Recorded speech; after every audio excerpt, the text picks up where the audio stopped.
믿음의 결과가 회개인데, 우선 우리 선행의 위치가 어디인지를 한번 생각해 봅시다. 선행의 위치. 믿음과 하나님의 자비함 사이에 있는데, 그 모든 과정을 하나님의 자비함부터 믿음과의 모든 과정, 이것을 견인이라고 합니다. 그 순서를 보면은 이신칭의, 선행, 견인, 그리고 이 모든 것들은 하나님의 자비하심을 바라봅니다.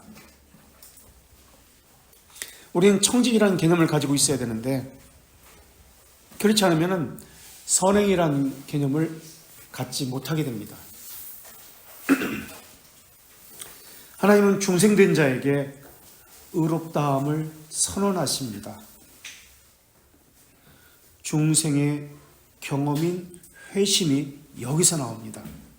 우린 중생의 경험이라고 하고 있지만 이것은 다른 말로 회심이라는 말인데요. 이 중생의 경험으로부터 실질적으로 구원의 시작이 되는 것입니다. 그러니까 우리 측면에서 볼 때 인지한다는 개념이죠, 이것이. 그래서 신학적으로는 이것을 성화라고 이야기하고, 우리 교리 신앙고백서에서는 이것을 견인이라고 이야기합니다. 그러니까 성화 또는 견인을 통해서 우리는 인지하게 되고 믿음이 있음을 스스로 확인하게 됩니다. 그래서 성화 또는 신앙고백적으로 견인이라는 이 단어가 중요한데, 견인으로 가는 이 길, 이 과정이, 성화의 이 과정을 다른 말로 회개라고 합니다. 생명에 이르는 회개라고 하고, 하나님의 측면입니다. 근데 아르미스주의자들은 회개와 회심을 다른 말로 중생의 경험이라고 얘기했죠. 회개와 이 회심을 하나로 이야기합니다. 그러니까 이 구분이 없는 거예요. 그래서 보통 사람들이 이 회심과 회개를 하나로 생각해 버려요. 이거에 대한 개념이 바르게 있지 않으면 헷갈리게 됩니다. 중생의 경험이 회심인데, 생명에 이르는 회개와 회심은 다른 겁니다.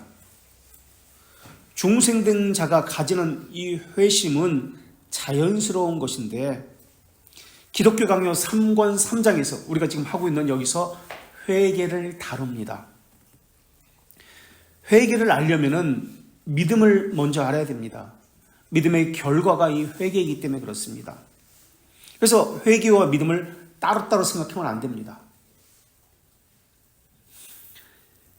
믿음의 결과가 회개다라는 개념을 가지고 있어야 돼요. 회개했기 때문에 믿음이 있다. 회개의 결과가 믿음이 있다. 이렇게 생각하면 안 돼요. 믿음의 결과가 회개다는 것은 첫 번째고요. 두 번째는 회개와 칭의의 관계를 바르게 알고 있어야 됩니다. 그러니까 회개와 칭의를 따로 분리해서 생각하면 안 돼요. 세 번째는 회개와 성화의 관계, 견인의 관계도 알고 있어야 됩니다. 거룩한 삶이 어떻게 나오는 것인가? 그래서 이 세 가지 것을 가지고 이야기해야 합니다. 첫 번째는 믿음과 회개의 관계가 무엇이냐? 두 번째는 회개와 칭의의 관계가 무엇이냐? 세 번째는 회개와 성화, 조직신학적으로는 성화, 성경에서는 거룩, 우리 신앙고백적으로는 견인, 회개와 견인의 관계가 무엇이냐? 이 세 가지 것을 알고 있어야 됩니다. 그래서 회개를 말할 때는 이 세 가지 것을 항상 염두에 두고 회개를 이야기해야 됩니다. 그래서 이 책에는 지금 안 나오고, 이제 기독교 강의는 나오지만은 이 책에는 일반인 그 요약본이라 나오지 않았어요. 이것을 설명하고 넘어가야 될 것 같아가지고. 자, 회개를 말할 때는 두 가지 측면이 있는데요. 하나는 견인과 관련되어집니다. 하나는 중생과 관련되어집니다.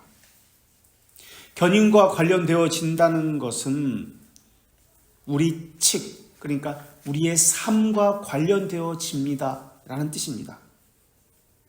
그래서 이것을 참된 믿음이라고 이야기합니다. 우리 벨지카 24장 22쪽에 1항에 한번 찾아보세요. 벨지카 24장 22페이지에 있습니다.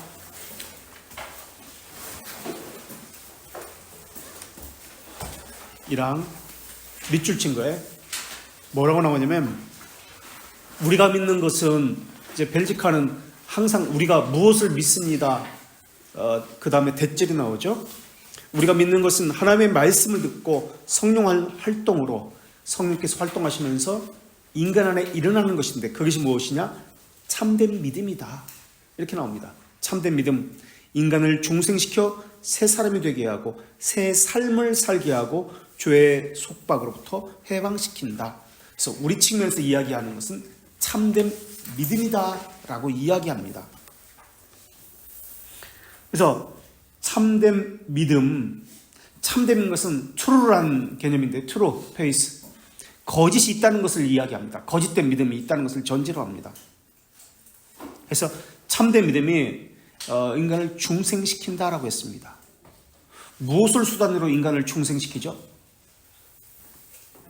말씀으로 수단으로 인간을 중생시킵니다.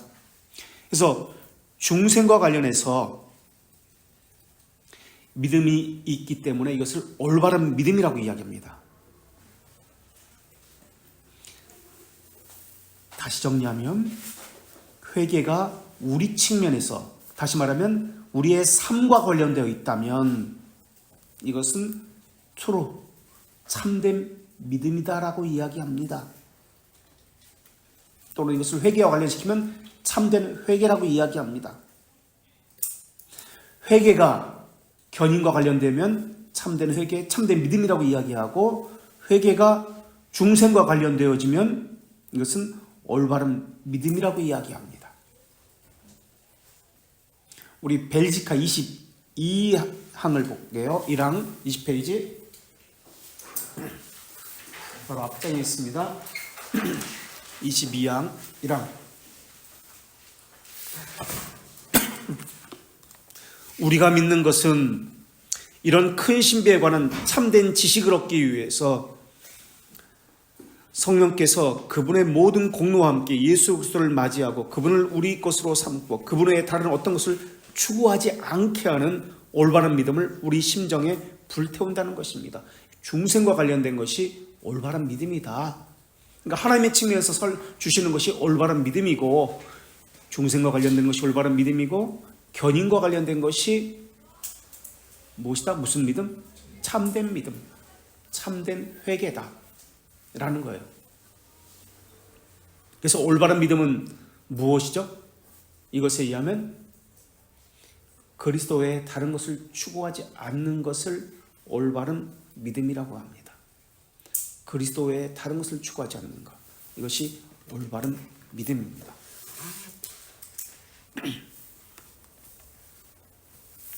그래서 올바른 믿음을 성령께서 우리 심정에 밝힌다라고 했습니다. 불태운다고 했습니다. 그러면서 이 단어가 kindle이라는 단어를 사용합니다. kindle, 일으킨다 라는 개념입니다. 불을 태운다. 우리 심정에서 불을 태웁니다. 그래서 right faith라고 했어요. 올바른 믿음을. 올바른 믿음은 하나님께서 주시는 것이기 때문에 이것을 다른 말로 은혜라고 이야기합니다.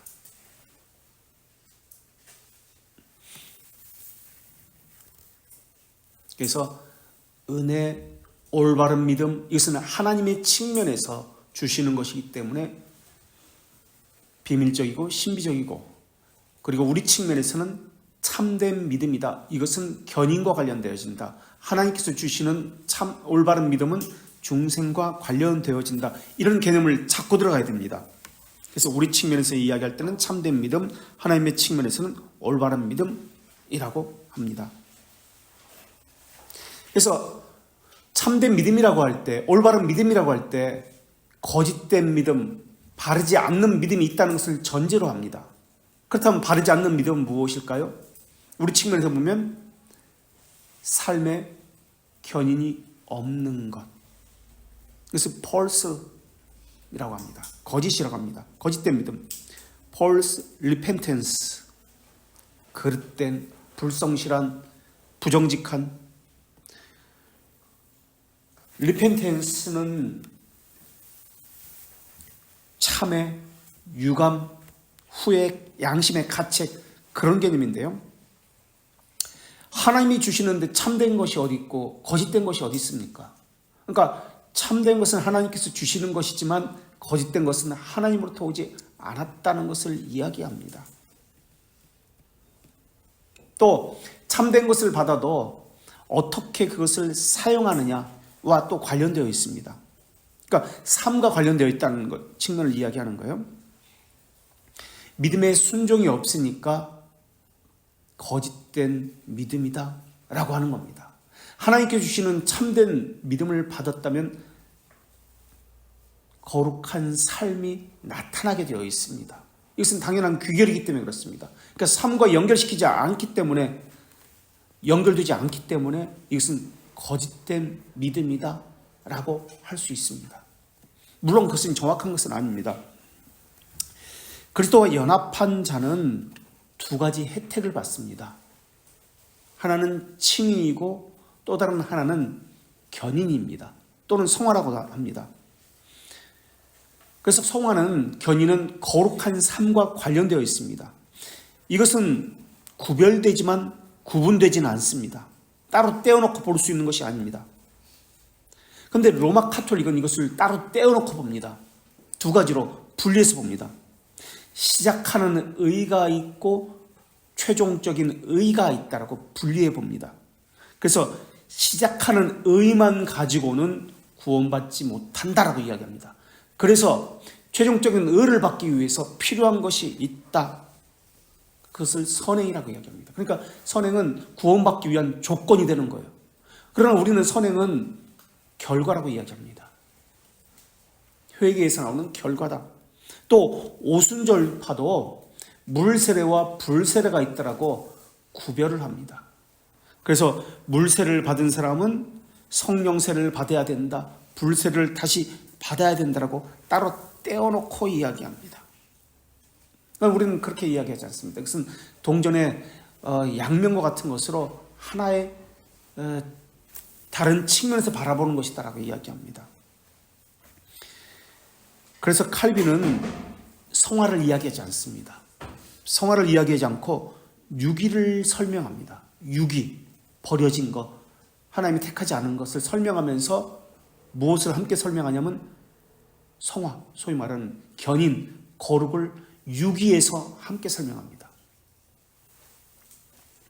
그래서 회개와 성화를 구별하지 않고 기독교 강요에서는 설명을 합니다. 성화와 회개는 같이 보는 거죠. 견인과 회개를 같이 보는 겁니다. 그래서 함께 가는 것입니다. 이 둘은. 그래서 그 다음 단계가 이것이다, 그 다음 단계가 이것이다, 그렇게 하지 않습니다. 올바른 믿음을 받았다면, 하나님께서부터 주시는 올바른 믿음을 받았다면 올바른 회개가 나타나고 올바른 삶이 나오기 때문에 그렇습니다. 그래서 우리 삶에 폴스가 나타나냐, 거짓이 나타나냐, 참된 트루가 나타나냐에 따라서 이 사람의 어떤 믿음을 받았는지가 그 정확한 건 아닙니다. 믿음은 비밀적이고 보이지 않는 거기 때문에 어느 정도 알 수 있습니다. 그래서 이것을 또 복음적 회개, 율법적 회개라고도 이야기하는데, 자, 이것을 개념을 가지고 우리 76문 대교리문답 생명에 이르는 회개는 무엇입니까? 지금 하나님의 측면에 대해서 이야기합니다. 이제 이것을 가지고 설명을 합니다. 242쪽.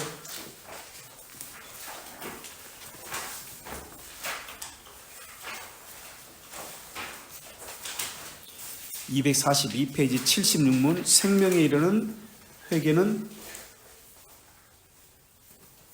무엇입니까?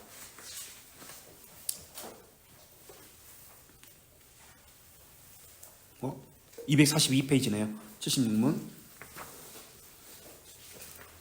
생명에 이르는 회개는 성령 하나님 그리고 말씀으로 죄인의 심정에 역사한 구원의 은혜입니다. 하나님께서 주시는 것이죠. 리펜텐스라는 단어가 썼습니다. 리펜텐스. 영어로 보면 그 대문자로 쓴 거 있죠? R-E-P-E-N-T-A-N-C. 생명에 이르는 회개는 리펜텐스라는 단어를 썼습니다. 그런데 이 단어하고 우리말 고백서나 번역에는 모두 회개라는 단어로 번역했습니다. 그러나 영어는 다른 단어를 씁니다. 이걸 지금 이야기하려고 합니다. 자, 이번에는 88문, 하이델베르크 88문, 참된 회개. 같은 주제를 가지고 이야기합니다. 회개를 이야기합니다. 이건 리펜텐스라는 단어를 썼습니다. 생명에 이르는 회개는 131쪽.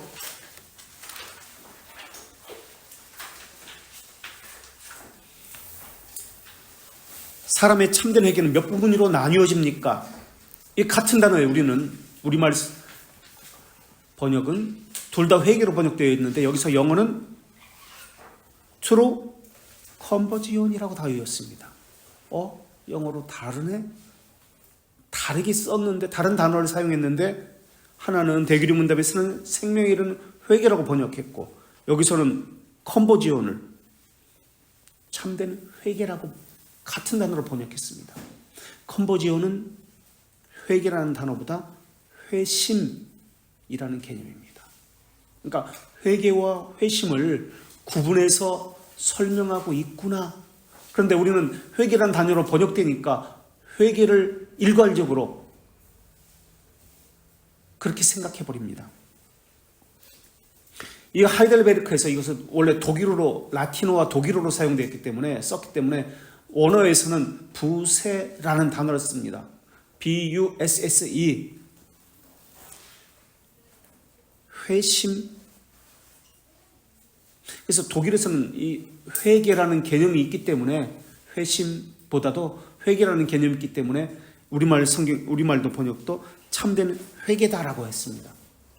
근데 이거 구별을 잘 하셔야 되는데, 자, 참된 회개는 옛사람 죽이기와 새사람 살리기로 되어 있습니다. 그래서 우리 측면에서 이야기합니다.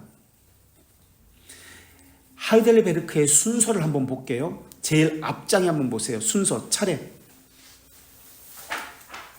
제일 앞에 보면 하이델베르크, 웨스트민스터, 대교리 문답 순서가 나옵니다.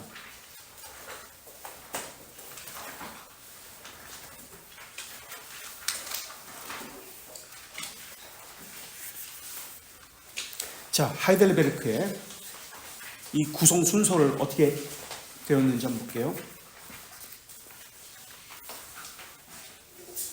하이델베르크에 보면은 참된 믿음이 21문에 나옵니다. 참된 믿음이 무엇이냐? 그죠? 21문에 나옵니다. 믿음이 먼저 나옵니다. 참된 믿음. 그 다음에 나오는 것이 칭의가 나옵니다. 칭의.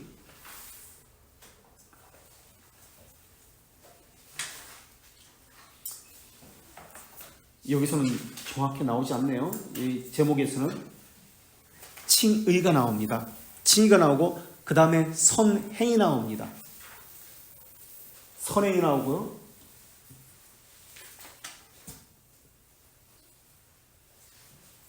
육신문에 칭의가 나오네요. 육신문에 칭의가 나오네요.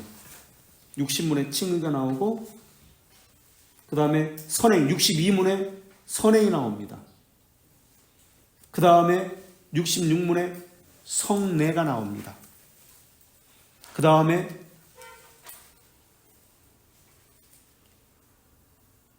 88문에 회개가 나옵니다.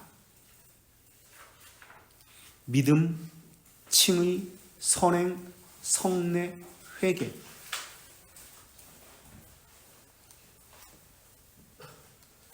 믿음, 칭의, 선행, 성례, 회개. 자, 그러니까 대기류 응답에서 생명에 이르는 회개는 칭의라는 개념에서 다루고 하이델베르크에서 참된 회개는 회개라는 같은 제목을 가지고 있지만은 참된 회개는 성화에서 다릅니다. 견인에서 다릅니다. 여기 차이가 있는 거예요. 그래서 죄주기와 영살리기가 참된 회개인데 우리 삶과 관련되어 있다라는 것을 이야기합니다. 그래서 어느 측면에서 강조하고 있느냐에 따라서 어떤 때는 회개라는 단어를 일시적인 회개, 칭이라는 개념으로 설명하고 어떤 때는 어떤 측면에서 강조하느냐에 따라서 성화라는 측면에서 이것을 견인이라는 측면에서 설명을 합니다.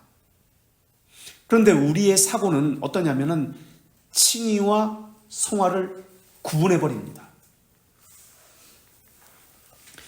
그러다 보니까 회개라는 개념이 자꾸 헷갈리는 거예요. 그래서 회개도 칭의라는 개념, 단회적인 회개가 있고 일시적인 회개가 있고 또 지속적인 반복적인 회개가 있는 겁니다. 그런데 일반적으로는 지속적인 회개를 없애버리고 우리 측면에서 회개를 없애버리고 단번에 일시적 단회적 회개만을 이야기합니다. 이런 사고를 가지고 회개를 생각합니다. 그래서 단회적인 회개만 가지고 이야기하는 그러한 사람들이 구원파적 사고를 가진 사람입니다. 그래서 믿음의 결과는 기독교 강의에서 삶으로 나타납니다. 그게 회개의 삶입니다. 그러니까 회개라는 측면을 회개와 관련시킨 것을 성화와 관련시킨다, 견인과 관련시킨다는 것을 알 수가 있습니다. 그래서 하나님이 베푸시는 은혜를 구원하는 은혜, 생명에 이르는 회개, 대교리 응답 76문에서 이야기하는 것이고요. 그러니까 하나님의 측면에서 말하고 있는 것은 시간 개념이 아니에요. 영원이라는 개념이에요. 우리 측면에서 말하고 있는 참된 회개는 시간이라는 개념입니다. 시간 안에서 우리 안에서 인지할 수 있고 우리 측면에서 이야기하는 것이 참된 회개입니다. 그래서 선행과 관련되어지고 견인과 관련되어지는 거예요. 칭의는 다른 말로 뭐라고 얘기하죠? 칭의를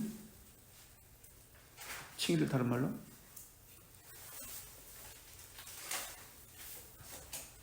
칭의가 뭐야? 죄들의 용서죠. 죄들의 용서. 죄들의 용서. 다른 말로 언약이죠. 이게 죄들의 용서.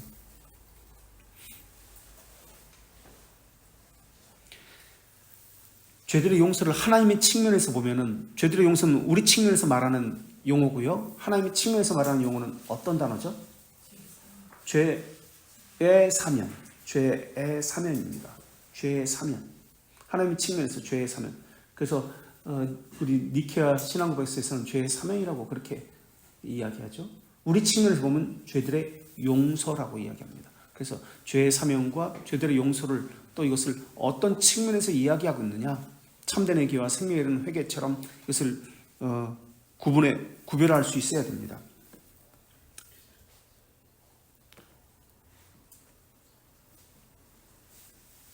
자, 이런 우리 측면에서 보는 것과 하나님의 측면에서 말씀하시는 것이 이것이 구별이 되어야 됩니다. 그릇된 회개가 있습니다. 회개 가운데 로마 가톨릭에 말하는 회개인데요. 믿음에서 회개와 중생이 이르는데 회개는 죄들의 용서와 관련되어집니다. 중생은 믿음과 관련되어집니다. 믿음의 결과가 중생입니다. 회개도 믿음의 결과입니다. 복음의 요약은 뭐죠? 복음의 요약. 복음의 요약. 복음은 죄들의 용서에 대한 언약과 회개의 촉구. 그래서 회개가 믿음이라면, 믿음의 결과라면 죄들의 용서는 견인입니다. 죄들의 칭의입니다. 죄들의 용서는 칭의라면 회개는 견인입니다. 성화입니다. 그러니까 복음에는 두 가지 요소로 되어 있어요. 무엇과 무엇이죠? 죄들의 용서는 다른 말로 칭의입니다. 복음을 수용한 자는 칭의가 나타납니다. 죄들의 용서가.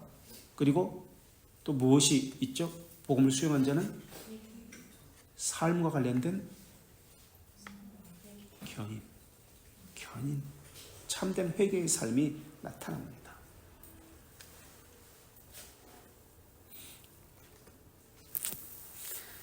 믿음을 그릇입니다.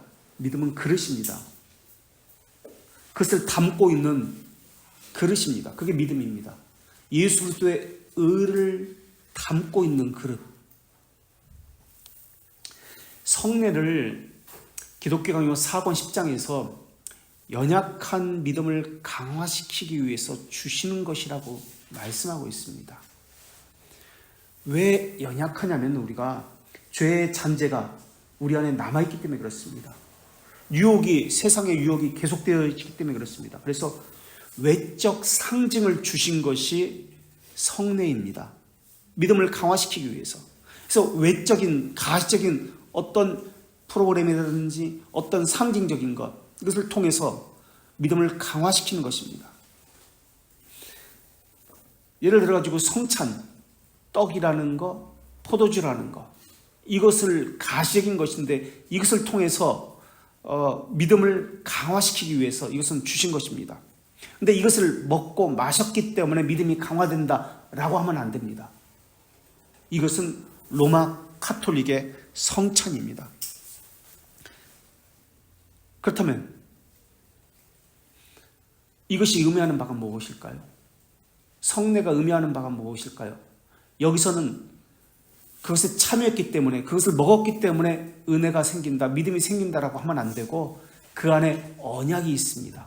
언약을 발견할 수 있어야 됩니다. 그 언약이 중요합니다. 성령 충만이라는 단어는 무엇이 내 안에 들어왔다는 개념이 아닙니다. 그것을 먹으면은, 그것에 참여하면은 무엇이 내 안에 생겼다, 내가 무엇이 되었다라는 개념이 아니에요. 성령 충만이라는 개념은 어떤 개념일까요?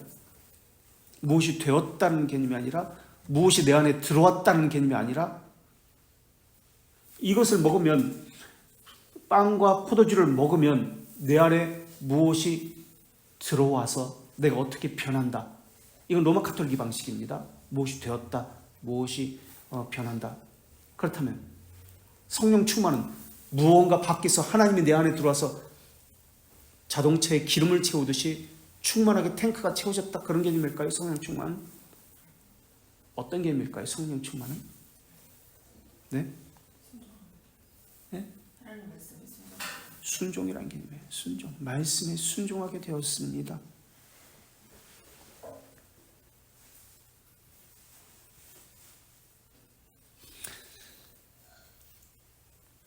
하나님께서 너와 함께 하신다는 것을 상징적으로, 너를 지키신다는 것을 상징적으로 보여주면서 보여주는 것이 성례입니다. 이것을 확인하는 거예요. 그래서 믿음이 강화되는 거예요. 어떤 데서 흔들리지 않고 견인의 삶을 살 수 있는 거예요. 그래서 확고하게 하나님이 나와 함께 하십니다 라는 믿음이 세워지는 것. 그래서 하나님의 말씀에 순종하게 됩니다. 그래서 성례에는 표징이 있고 표징된 것이 있습니다. 표징은 성찬에서 뭐죠? 성례 세례에서는 물입니다. 성찬에서는 빵과 잔입니다. 표징된 것은, 이것이 표징하고 있는 것은, 물이 표징하고 있는 것은, 물은 가시적인 것이에요. 물로 세례를 받습니다. 이것이 말하고 있는 것은 무엇이죠? 물이 말하는 것, 죄들의 용서예요. 청결의 이야기예요. 죄의 씻김. 그래서 중생의 씻김이라고 합니다. 중생의 씻음.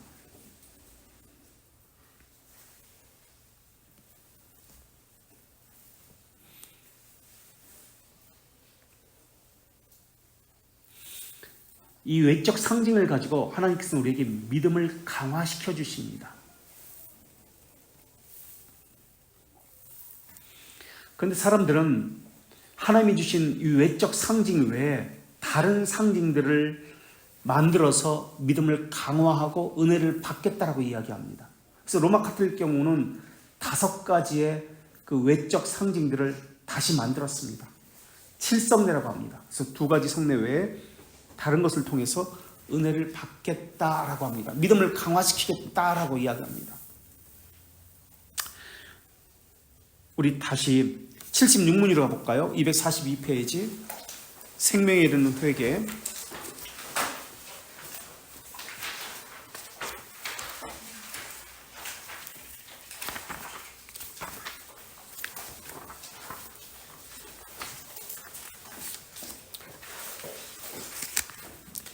생명에 이르는 회개는 무엇입니까? 생명에 이르는 회개는 1항에서 성령 하나님께서 말씀으로 죄인의 심정에 역사한 구원하는 은혜입니다. 다른 말로 구원하는 은혜라고도 이야기합니다. 구원하는 은혜. 2항에서 구원하는 은혜에 대한 사람들의 반응을 이야기합니다. 이것으로 구원하는 은혜를 받은 사람은 어떤 반응들이 나타나는가? 죄들의 위험을 느낍니다. 죄들의 위험에 대해서 인지합니다. 죄의 더럽고 가증한 것을 보고 느낍니다. 죄에 대해서 인식한다라고 합니다. 생명에 이르는 회개를 하는 사람은 죄에 대해서 느낍니다. 뉘우칩니다. 지금 회개를 이야기합니다. 계속해서 이르게 될 뿐만 아니라 그리스도 안에 있는 하나님의 자비하심에 대해서 이해하게 합니다. 자, 이 반응들은 죄들이 주는 위험을 느끼고 추악함과 가증함을 판단하고 인식하고 이것을 비참함이라고 합니다. 죄의 비참함을 인식하고 그리고 그리스도 안에 있는 하나님의 자비하심을 이해하게 됩니다. 이게 회개의 3가지 요소입니다.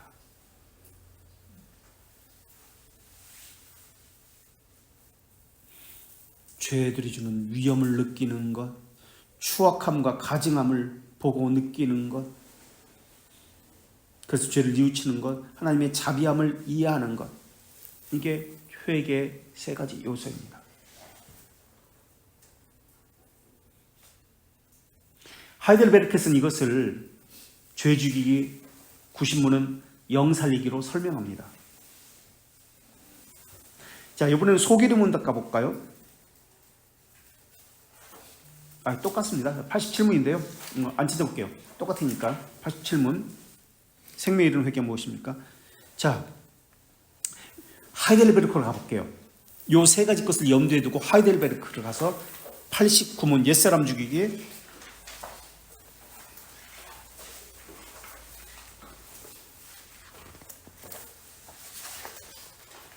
페이지 132페이지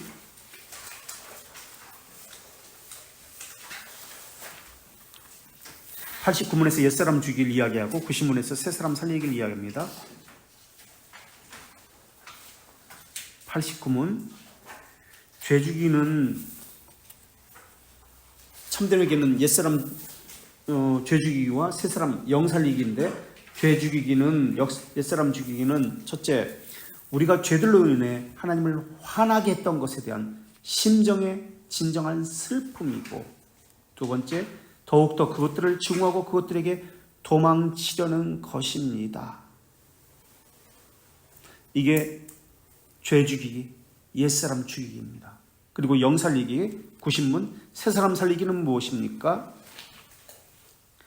그리스도로 말미암아 하나님 안에 있는 심정의 진정한 기쁨으로 모든 선행에서 하나님의 뜻에 따른 삶을 사랑하고 기뻐하는 것입니다. 그러니까 순종한다라는 개념을 이야기합니다. 생명에 이르는 회개에서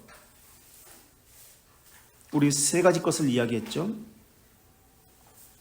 죄들이 주는 위험을 느끼고 추악함과 가증함을 판단하고 인식하고 그리고 예수 그리스도 안에 있는 하나님의 자비하심을 이해하게 됩니다.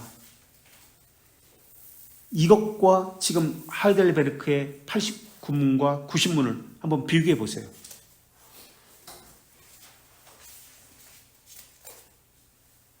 (76문과) 하이델베르크 89문.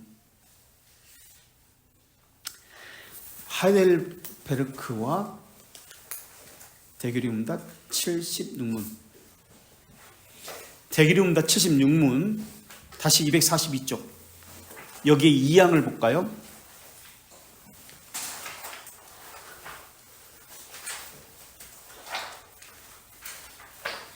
손가락 끼고 다시 89문으로 올 겁니다. 132쪽에 자 2항 76문 대기리움다 이것으로 죄들의 위험만 아니라 죄들의 더럽고 가증한 것을 보고 느끼는 것에서부터 죄를 뉘우치는 것 이르는 것뿐만 아니라 하나님의 자비하심을 이해합니다. 이런 자는 자신의 죄에 대해서 죄에 대해서 심히 슬퍼하고 증오하기에 전적으로 하나님께 돌아섭니다. 이것을 다시 한번 89문으로 와보서 비교해 보세요. 89문이 대기리움답 2항과 3항 전반부를 이야기합니다. 똑같습니다. 대기리움답 76문 2항과 3항의 전반부까지를 하이델베르크 89문에서 똑같이 설명합니다. 그리고 하이델베르크 90문 영살리기는 그리스도 말미암아 하나님 안에 심겨진 심정의 진정한 기쁨, 모든 선행에서 하나님의 뜻을 사랑하고 기뻐하는 것입니다. 이것은 대기리움답 76문의 3항 뒷부분 이것으로 전적으로 하나님께 돌아서고 새로운 순종의 모든 길에서 그분과 함께 하려고 지속해서 그분과 함께 걷고자 합니다. 이게 영살리기로 표현되어 있습니다. 그러니까 영살리기는 한마디로 하나님과 함께 걷습니다. 그분의 말씀에 순종합니다. 이게 영살리기입니다. 그러니까 참된 회개라는 것은 두 가지인데 죄 죽이기와 영살리기인데 자신의 죄에 대해서 비참함을 느끼고 인식하는 것입니다. 그리고 예수 그리스도 안에서 하나님의 자비하심을 구하는 것입니다. 그리고 영살리기 그리스도와 함께 하나님의 뜻에 순종하고 그것을 기뻐하고 말씀에 따라 사는 것입니다. 이게 회개예요.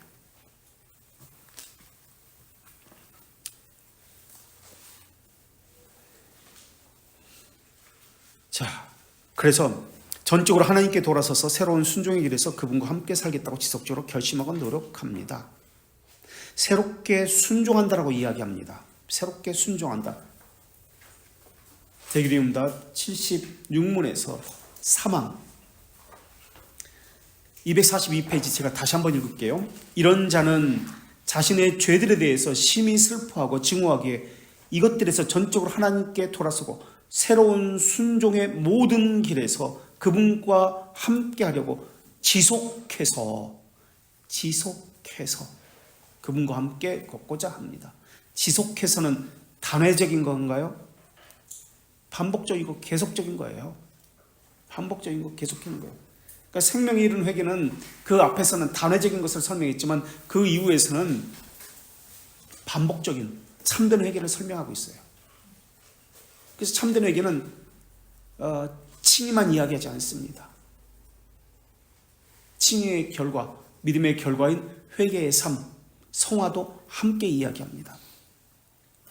그래서 지속적으로 반복합니다. 지속적으로 노력합니다. 계속됩니다. 그래서 신앙 고백서적인 용어로서 이것을 견이다라고 이야기합니다. 혹시 여기까지 이 회개와 칭의에 대해서 이 개념을 설명할 수 있겠습니까?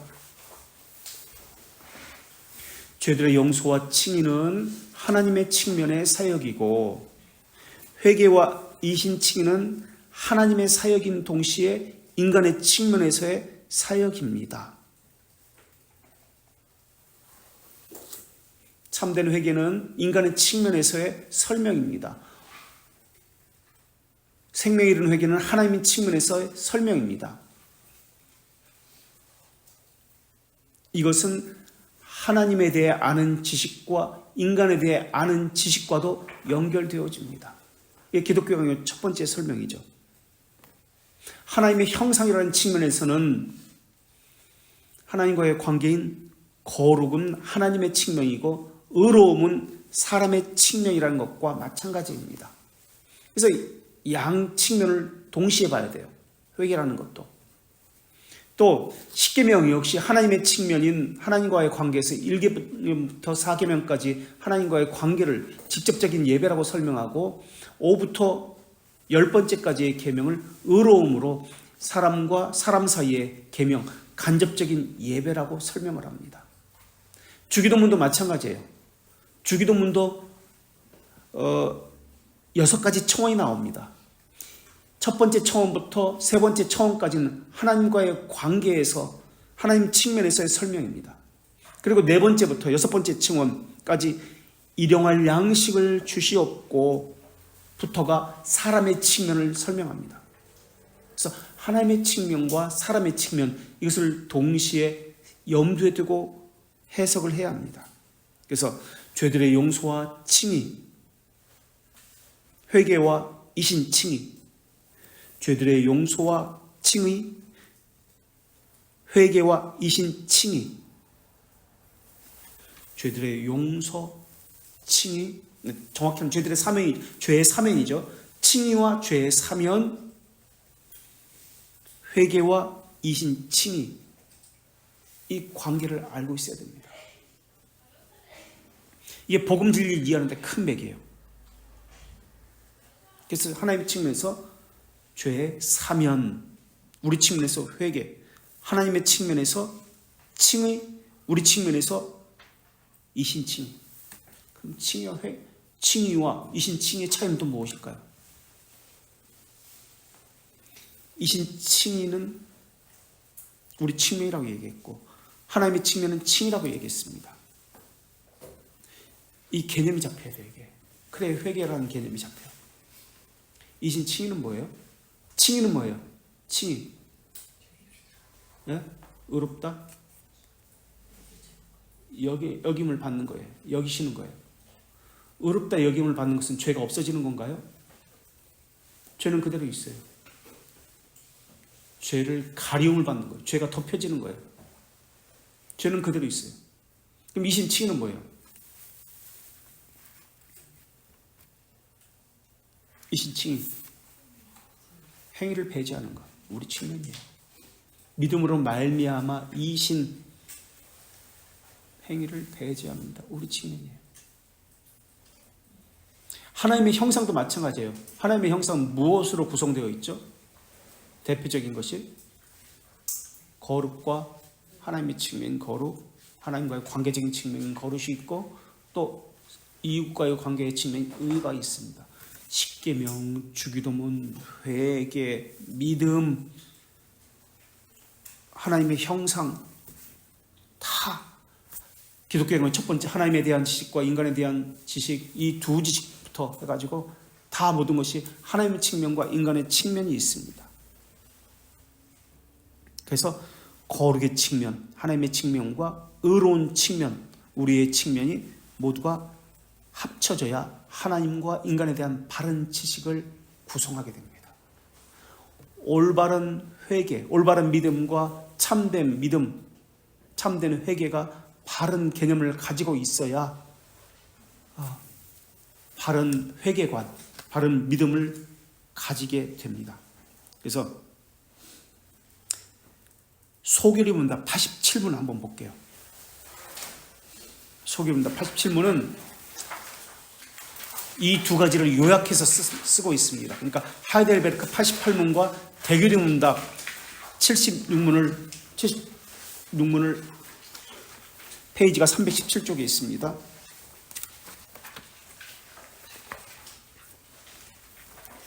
생명에 이르는 회개는 무엇입니까? 87문 소결의 문답. 생명에 이르는 회개는 구원의 은혜입니다. 이거 대결의 문답에서 한 얘기죠. 구원에 이르는 구원의 은혜입니다. 이것으로 죄인은 자신의 죄를 참으로 깨닫고 그죠? 대결의 문답에서 한 얘기입니다. 그리스도 안에 있는 하나님의 자비하심을 이해합니다. 그래서 그 죄를 슬퍼하고 증오합니다. 죄주기를 설명하고 있죠. 하이델베르크 88문에서. 그 다음에 새로운 순종을 목적으로 최대한 노력합니다. 영살리기를 이야기합니다. 죄에서 하나님께 돌아가는 것입니다. 이게 생명이 이루는 회개입니다라고 설명하고 있어요. 그래서 하이델베르크와 대기림문답 76문의 것을 그대로 요약해서 소교림문답 87문에서 회개가 무엇인지를 설명을 하고 있습니다.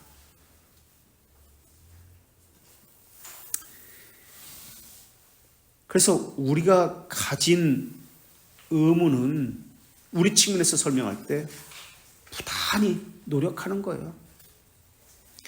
지속적으로 순종하는 겁니다. 하나님과 그 말씀에 지속적으로 순종하는 것이 중대한 각오와 피나는 노력을 동반하는 것입니다. 그렇다면 이렇게 질문할 수 있습니다. 회개하는 것은 사람인데 왜 여기서 구원의 은혜라고 설명합니까? 사람이 회개하는 거잖아요. 왜 구원의 은혜라고 설명하는 것입니까? 고넬료 집안의 모든 사람이 회개할 수 있었던 것은 하나님께서 그들에게 구원의 은혜를 부어줬기 때문에 아닙니까?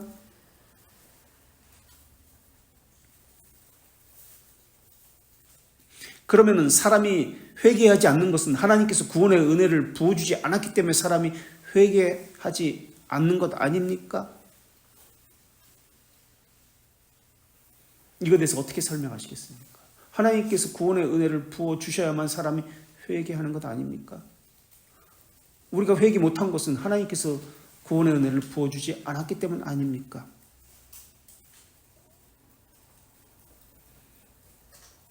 이것에 대한 설명을 어떻게 하시겠습니까? 대답을.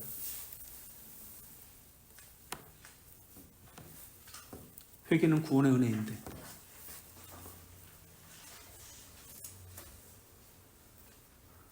어떻게 설명하실래요?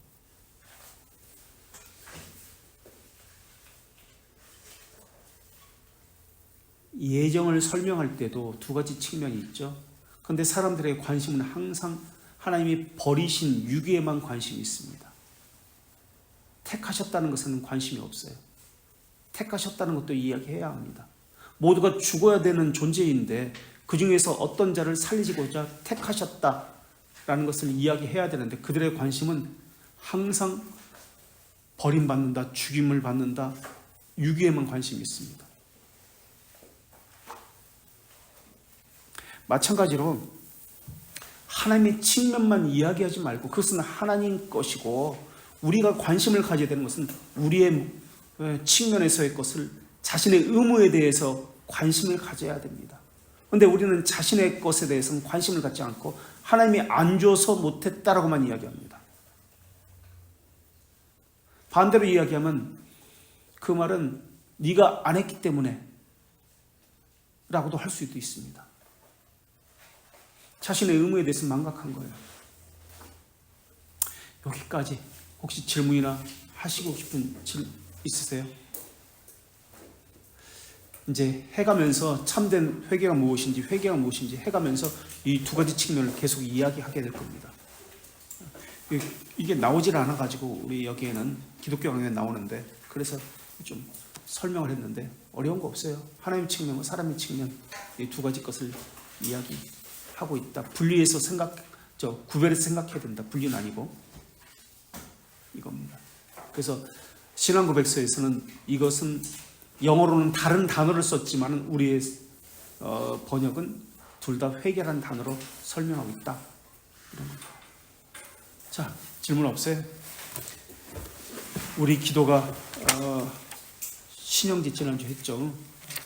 오늘이에요? 이거 하나 중간에 빠져가지고 헷갈려. 네, 그래요. 신영지. 영원하시고 거룩하시며 동일한 본질의 상위 하나님, 부르시고 모이게 하시며 함께 배울 수 있게 하여 주시며 감사합니다. 이 시간을 통해 가르침받는 모든 것들이 지식으로만 남는 것이 아니라 하나님 앞에서 저희들의 삶을 돌아보며 점검케 하여 주시고 그리하여 바른 묵상과 바른 신앙의 삶을 살아갈 수 있도록 인도하여 주시옵소서. 또한 성령 하나님께서 내주하여 주심에 날마다 감사함으로 옛사람을 죽이고 새사람을 살리는 참된 회개의 삶을 살아갈 수 있도록 은혜를 베풀어 주시옵소서. 저희 모두가 그리스도를 머리로 한 몸된 지체라는 것을 잊지 않게 하여 주셔서 바른 가르침 아래 서로 아끼고 교제하며 떡을 떼고 기도하기에 힘쓰는 참된 교회의 삶을 살아갈 수 있도록 인도하여 주시옵소서. 또한 어려운 상황에 놓인 지체들이 있는지 살피고 함께 도울 수 있는 마음을 허락하여 주셔서 바른 성도의 교제가 일어나는 교회가 되게 하여 주시옵소서. 이후의 모든 시간에서도 하나님의 언약을 발견하여 깨닫고 감사하는 은혜의 시간이 될 수 있도록 성령 하나님 함께하여 주시옵소서. 모든 것이 주님께만 있고 모든 것이 주님으로부터 오며 그 모든 것에 영광 되신